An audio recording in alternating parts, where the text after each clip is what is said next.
Hello, and welcome to Pittsburgh City Council's Post Agenda for Tuesday, March 19th, 2019. My name is Kim Clark Baskin, and I'm your Deputy City Clerk. With us today, we have our sign language interpreter, John Blasco. The following is a topic to be discussed at roundtable discussion. At the request of Councilmember Corey O'Connor, there will be discussion on the HIV and AIDS Commission. That concludes the title of the discussion for today. Thank you and have a wonderful day. Good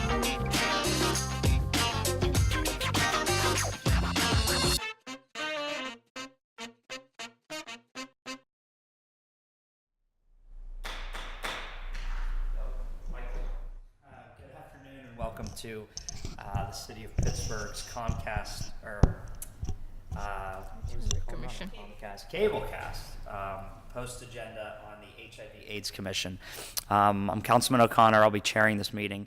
We started the HIV/AIDS Commission probably about 6, maybe 7 years ago right now, and we have invited guests who give us an annual briefing on what the commission's up to, where the city can take their information, maybe some laws that we can look at changing. And today we're not only just talking about that, but we're talking about a lot to do with public health issues because they sort of intersect. So I'll let the invited guests introduce themselves, and then I guess I'll pass it to Dr. Frank to do a presentation.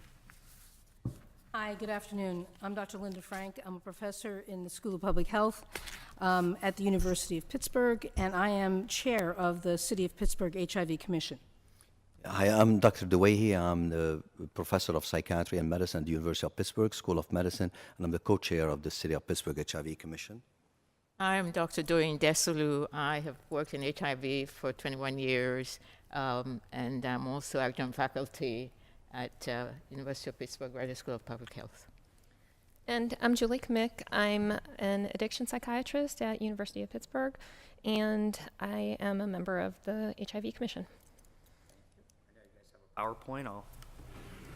Thank you. I want to first thank Councilman O'Connor for the support that he and his office have provided the Commission over the last year. I took over as the chair of the Commission in January of 2018. Dr. DeWahey took over as the co-chair at the same time. We have been working very hard this year in developing specific products and been involved in a number of activities which I'd like to share with folks now. This is our 2019 HIV Commission members. We have a robust group of members that represent various disciplines and different sectors. We have people in business, people in healthcare, as well as people in education. And we also have representation from the Pennsylvania Department of Health, as well as the Allegheny County Health Department. As we mentioned at the last update that we did in 2018, HIV is a very complicated issue, and it's complicated because people with HIV often have other problems, such as hepatitis, mental illness, substance use, and sexually transmitted infections. And it's very difficult to talk about HIV without talking about all of these things. Other people today and our guests are going to talk about that as we move along.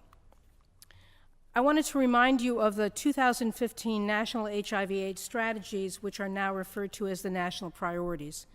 And this National HIV Strategy was developed during the Obama administration and has continued. And this is what we're really trying to do, is to reduce new infections. We try to improve access to care and health outcomes, reduce health disparities, and achieve a more coordinated response. And I'm going to be talking in a little bit at the end about the new initiative that has been put together by Dr. Fauci at the NIH and Dr. Redfield at the CDC, as well as many others, in addressing ending the HIV epidemic in America. I'm going to turn it over now to Dr. DeWahey, who's going to talk for a moment about the HIV treatment cascade. Thank you, Dr. Frank. So the HIV cascade of care, as we call also continuum of care, is really includes, in fact, 5 stages. And what we're talking about is the time when people get tested until the time they achieve what we call like the viral suppression, which means at the time when they receive treatment, they stick to the treatment and they are retained in treatment. And unfortunately, in the US, we've been having still significant problems. First of all, getting people to be tested, and once they are really tested, really getting them into treatment, what we call the linkage to care. And after we link them into treatment, getting them what we call the antiretroviral treatment, and making sure that they are staying in treatment throughout the time. And we've had problems all across these stages in the cascade of care that obviously would need to be addressed, and that start from early on with the HIV testing and also aggressively treating patients and making every effort to retain them in treatment. The one aspect here on this slide that I know is a little bit confusing is to really show also the importance of the HIV prevention aspect, which what we're talking about is really the pre-exposure prophylaxis. And we have been now in the field trying to really advocate more to really use the PrEP as routinely for people who are at high risk. And this definitely would really prevent people from ending up with HIV infections. Our priorities have been really all across from really in terms of the healthcare, in terms of education and business, but we have a lot of people who have been involved with in the commission who have different experiences, who bring really different talents, I would say, and really we're trying to really engage different sectors that are really basically outlined in the legislation, and we have people from diverse really backgrounds, whether healthcare, education, and business. And what we have been really doing also really working on really establishing more what we call like an quarterly update summaries for the city council to look at and to really potentially incorporate as potential policies that would really help identify particular areas related to the HIV problem and also all the other intersecting issues that we've talked about earlier. And the areas that need to be really addressed include resources, outreach, as well as interventions. And also what we've been trying to do is really to provide and be the resource for the city council to really disseminate any information to specific communities and really share with them also any sort of new policies or program that we are aware of. And obviously the whole point of it is really to continue that ongoing discussion and dialogue with the council to really be able to be providing whatever is really needed. Quickly here, HIV is still a problem, again, across Pennsylvania, across even the US. Obviously there are epicenters in the US. We're not necessarily considered as an epicenter here, but we have around 34,233 people living with HIV in Pennsylvania at this time. And Allegheny County, in fact, is the second highest in Pennsylvania for the number of new HIV diagnoses and the cumulative number of people living with HIV and AIDS, which really speaks to the importance of really early testing and getting people into treatment as quickly as possible. Well, yeah, go ahead. I'd like to turn it over now to talk about the 3 briefs that we developed that are in the packets over this past year. Dr. Doyen Desilou and Dr. Julie Kimmick are going to talk about the briefs that we've developed. Doyen, if you'd like to go first. Thank you, Dr. Frank. A small committee of commission members developed this particular brief, and it's highlighting really the issue of substance use disorders and how it relates to HIV and the consequences of that. We been talking about the drug abuse issues more recently, but the intersection with HIV has to do with the ability to identify within the HIV system substance abuse disorder issues, and to be aware that this has important implications at all levels, societal as well as family. Our brief talks a little bit about the epidemiology, which Dr. Dwayne has just mentioned, how the city of Pittsburgh within the Allegheny County is highly impacted. We have to think in terms of the effects on families and children, and the emotional and financial implications of substance use disorders in intersecting with HIV. Some interventions have been going on, and we have those listed on our brief. But in terms of recommendations, we highlight the fact that education should be supported, education and harm reduction interventions, and recommendations such as supporting psychotherapy for treatment of substance use disorders in combination with psychosocial services. And we also highlighted the fact that we need the involvement of families in the treatment to improve the outcomes. So that's briefly what the small committee came up with in this brief on the intersection of HIV and substance use disorders, and our briefs are online. Yes, we've posted all of our briefs on the HIV Commission website, and we're happy to provide any additional information if City Council is interested in, other information that's needed to make decisions. Dr. Kimmick, would you like to talk about the mental health one? Yes.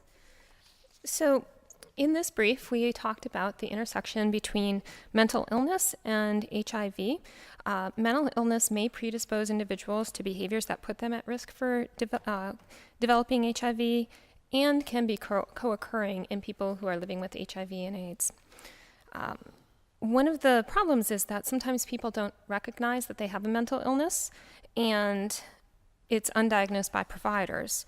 And in mental health settings, there's not HIV testing often to detect HIV infection, and there's inadequate screening and diagnosis of mental illness in HIV settings.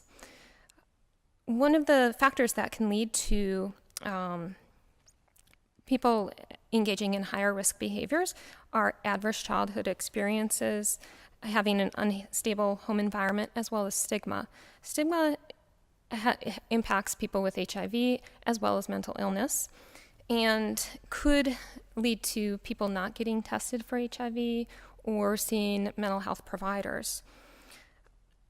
Some of the interventions that are mentioned in the brief are education about high-risk behaviors that contribute to people becoming infected with HIV, as well as testing for HIV in mental health settings, and properly diagnosing and treating mental illness in HIV settings. So the recommendations that we developed as a commission are to develop and implement education and harm reduction interventions to reduce the risk of HIV infection in people who have mental illness, as well as facilitating and enabling payment of routine HIV testing and screening for mental illness in all healthcare settings, because that has been identified as a problem, not being able to test people for HIV in mental health settings and screenings not being done in HIV settings. And also to support trauma-informed care, because there is that high prevalence of trauma in people who have both mental illness and HIV. And to develop and expand the workforce and get mental health in all sorts of treatment settings, primary care, HIV, et cetera. Thank you. I'm going to pick up here and talk about the third brief that we developed was related to STDs or sexually transmitted infections. And I've been in Pittsburgh for a very long time. One of my first volunteer experiences was when there was a Pittsburgh free clinic that was over on Highland Avenue, deep in the last century, where I volunteered as the STD nurse and evaluated people for sexually transmitted diseases. So it's not a surprise that I got involved in HIV, and I work in the Department of Infectious Diseases. But the issue of sexually transmitted diseases has not gone away. HIV is in fact a sexually transmitted disease.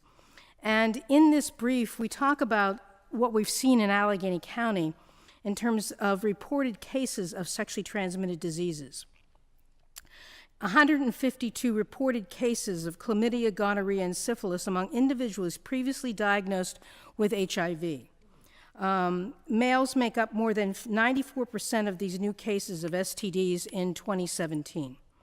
And year to date, in 2018, there were 25 reported STD cases among newly diagnosed HIV-positive persons and 143 STD cases among previously diagnosed HIV-positive persons.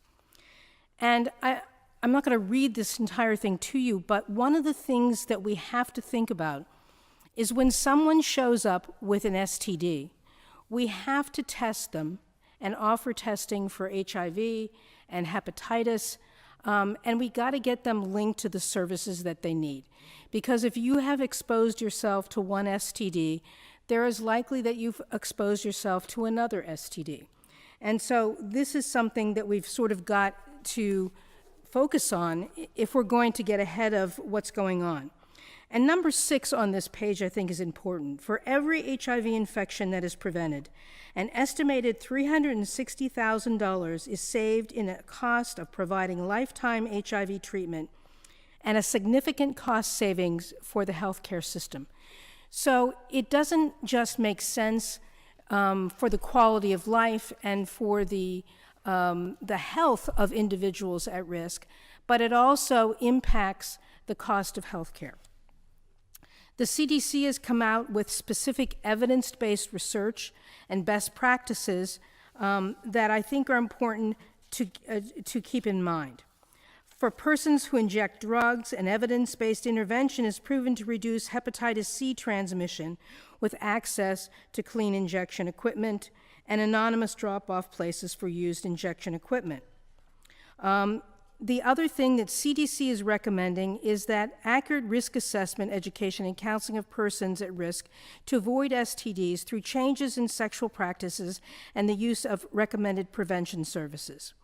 Pre-exposure vaccination of persons at risk for vaccine-preventable STDs, and identification of asymptomatic infected persons and persons with symptoms associated with STDs for effective diagnosis, treatment, and counseling. So our considerations for Pittsburgh City Council is to support comprehensive sex education with in-depth discussions of sexual health, STD transmission and prevention, support of HIV prevention and care programs, allocating resources to STD prevention programs, supporting evidence-based harm reduction, supporting cross-county collaboration with other jurisdictions to eliminate hepatitis C, and to allocate resources to the Allegheny County Health Department to address the rise in hepatitis C infections. So I'm going to move on here to talk about the new initiative. This is from a national webinar on March 13th by the Department of Health and Human Services. It was streamed live from Washington, D.C. And the two primary drivers of this 2019 Ending HIV in America are Tony Fauci, who is the head of the HIV division at NIH, and Dr. Robert Redfield, who's now the head of the CDC. Dr. Redfield, by the way, was a co-PI for the Mid-Atlantic AETC. He was at the University of Maryland and part of my project at the University of Pittsburgh until he left to take the position at the CDC. The three things that I think are really important that we've been talking about here today, with these briefs that we've developed, as well as the intersecting focus for this committee, is that we now have the right data. We have the data on the epidemiology. You've seen it for Pennsylvania, you've seen it for the Allegheny County, and in fact, CDC and NIH and HRSA have it now for the United States. So they know where the hot spots are in 48 counties around the country, as well as 7 rural states in the middle of the country. We have the right tools. Number 2, we have the right tools. HIV treatment is prevention. If you can get people on treatment, get them on antiretroviral medication, keep them adherent to the medication, reduce their viral load to undetectable levels, you can reduce HIV transmission. And I did pass out an article here that was just published in JAMA that says that undetectable equals untransmissible. So if you can get people's viral load below a detectable level, it is prevention. So treatment is prevention. Dr. Duehi mentioned PrEP, pre-exposure prophylaxis. What this is giving people who are at risk for acquiring HIV antiretroviral medications to prevent them from getting infected.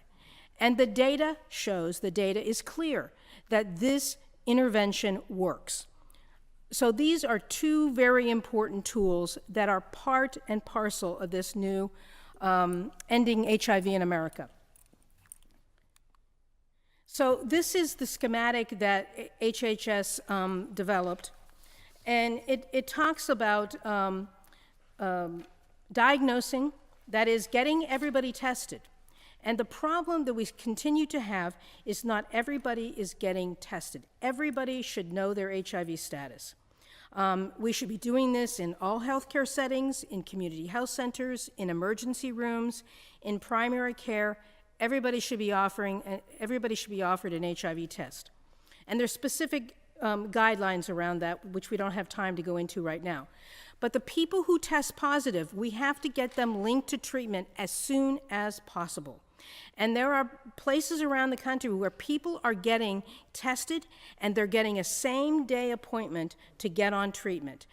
And these are some of the things that we're trying to do here in Pittsburgh with the AIDS-Free Pittsburgh initiative, which all of us are involved in and all of our projects are involved in, and that is getting people linked to treatment as soon as possible, because we want to get their viral load down, but also we want to prevent complications or progression of the disease.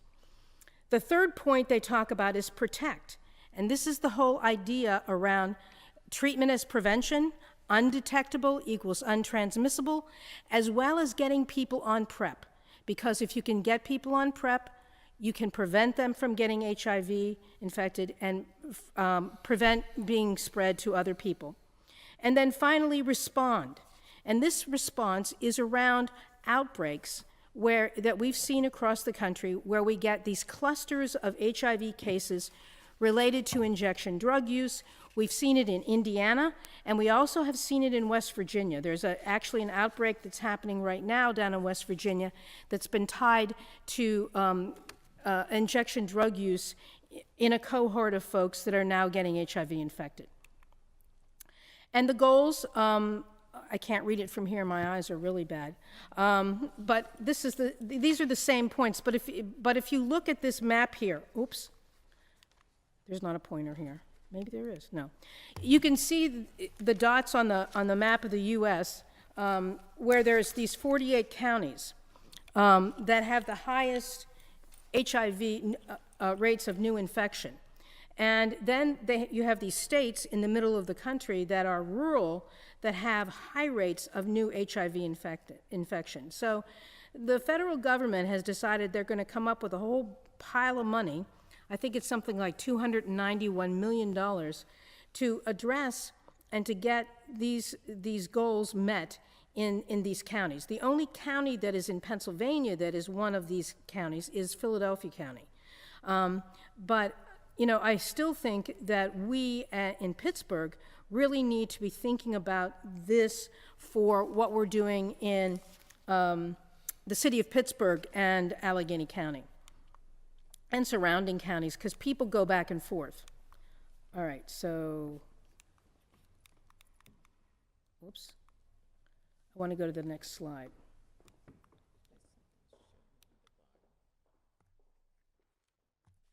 Oops.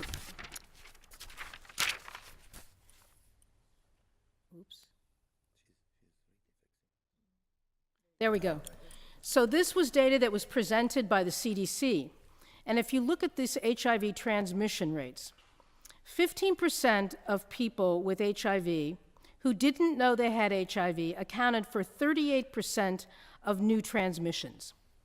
23% of people with HIV knew they had HIV but were not in care, accounted for 43%. And that goes back to the idea of getting people in treatment to reduce their viral load really does make a difference and could make a difference.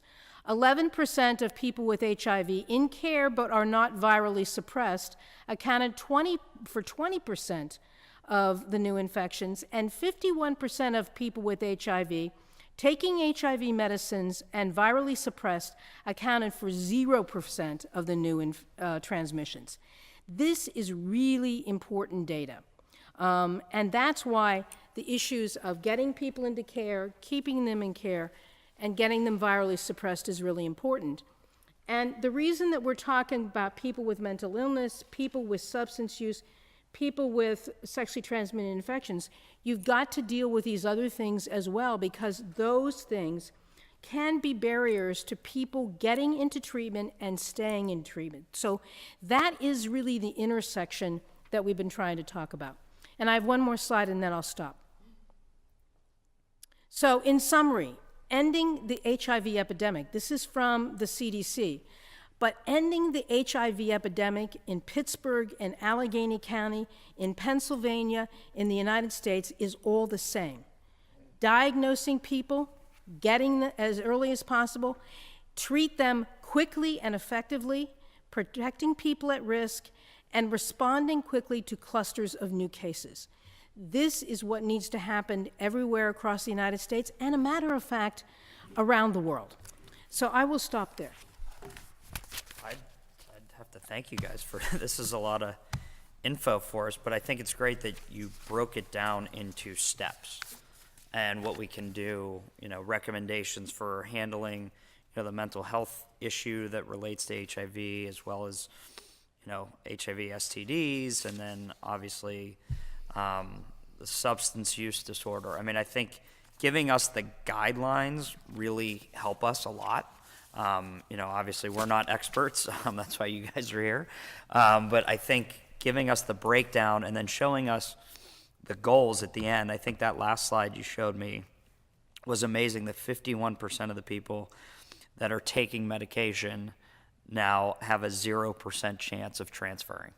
And the education piece, and I think we've talked about it before, is the one that really stands out. So for us, obviously, we're not in the schools, that's the school board, but now that this relates so close, we should probably follow up with a meeting with a couple school board members and talk to them and see how, maybe there's a briefing you could give every once in a while at the school, whatever that might be.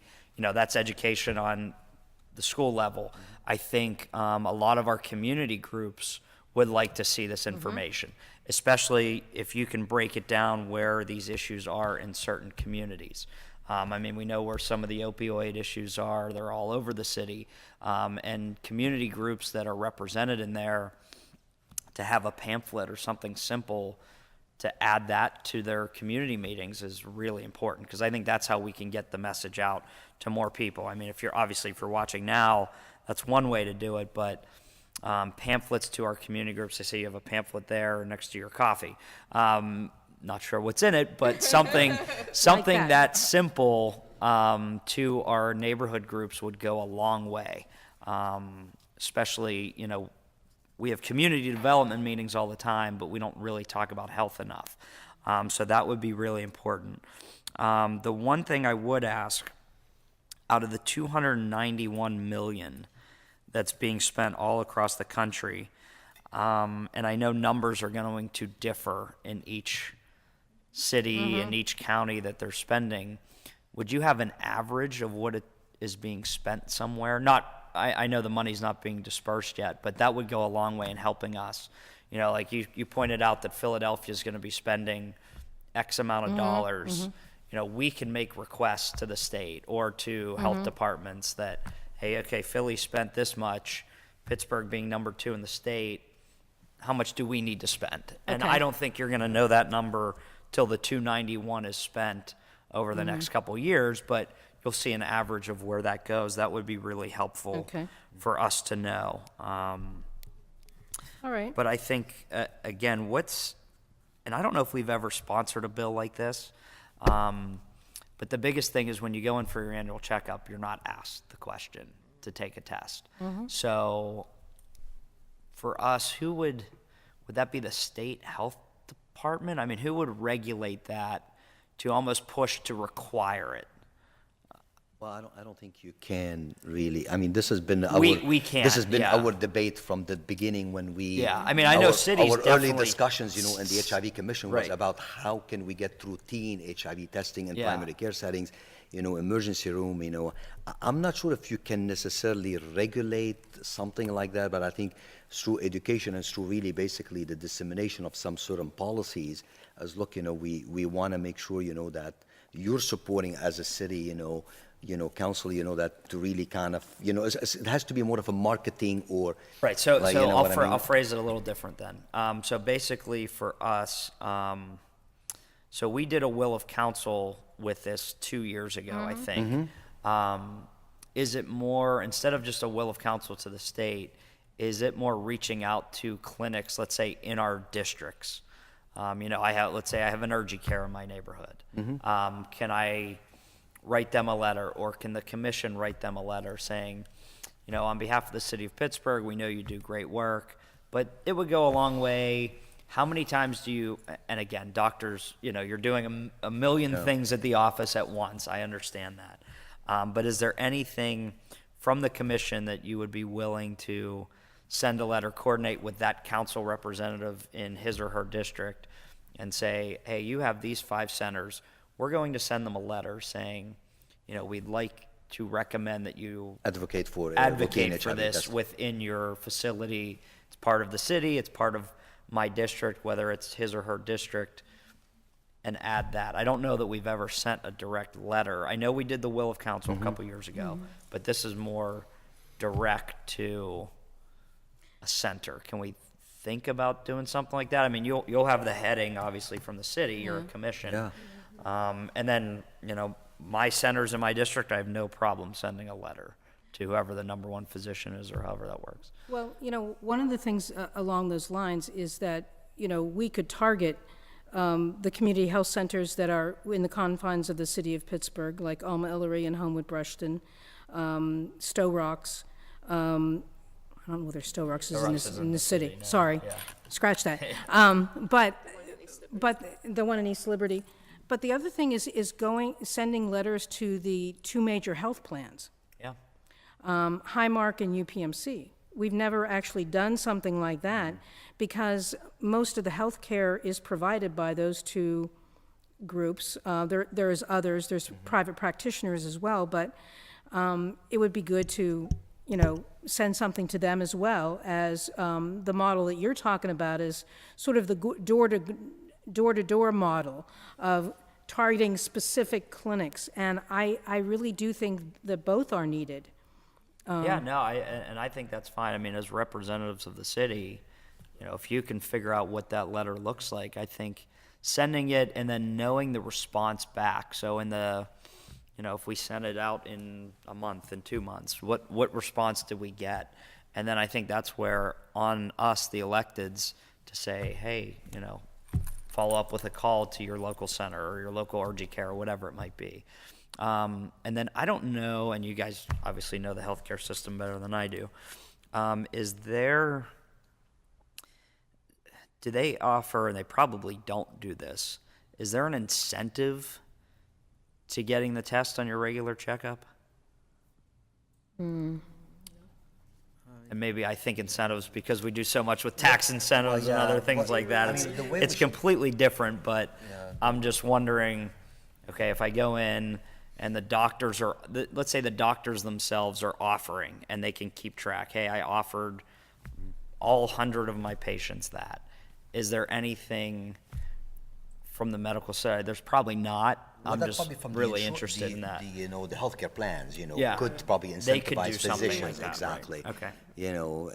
But otherwise, I mean, I think it has to be really more integrated as a part of a routine testing Yeah. for anything. Like people go and get routinely tested for cholesterol, and glycemia, and to rule out diabetes, or same thing with high blood pressure. Right. You check your blood pressure.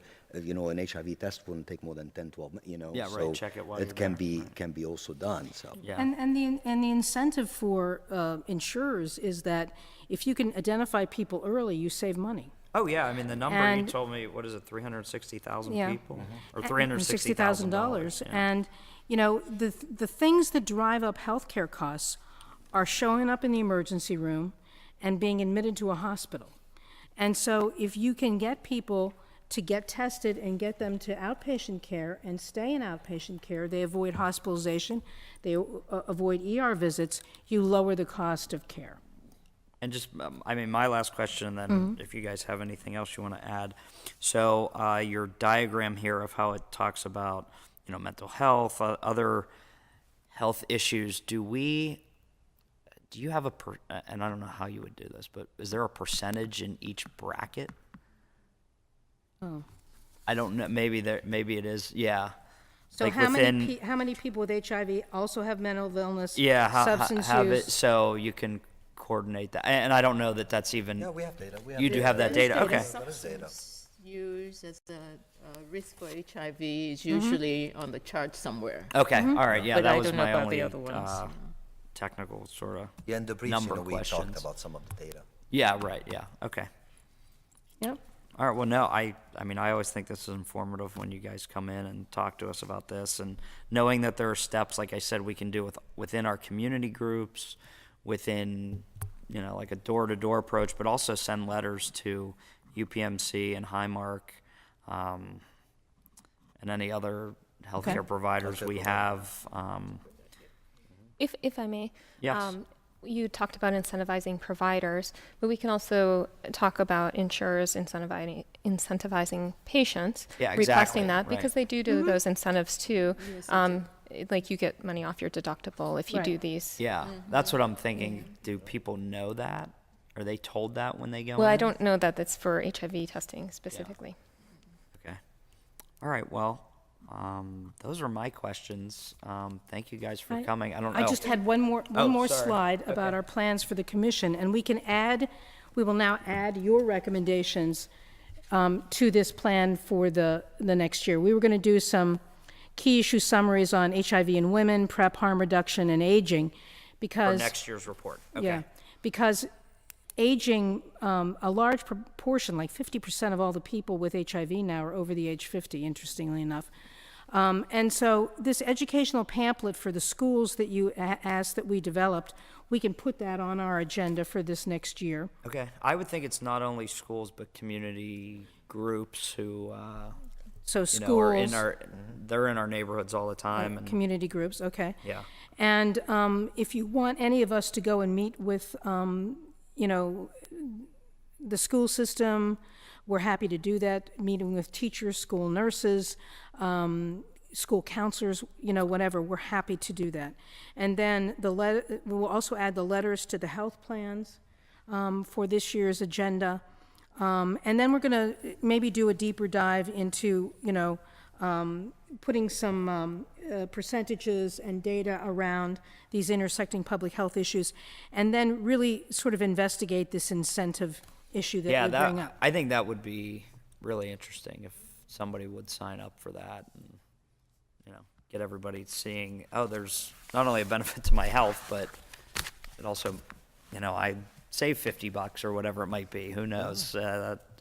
Anything to do that always makes sense to me. So, well, thank you. Does anybody have anything else to add? Thank you. Oh, no, you so thank you guys, much. and we'll get all these reports to council members. So with that, I will adjourn the meeting. Thank you. Thank you.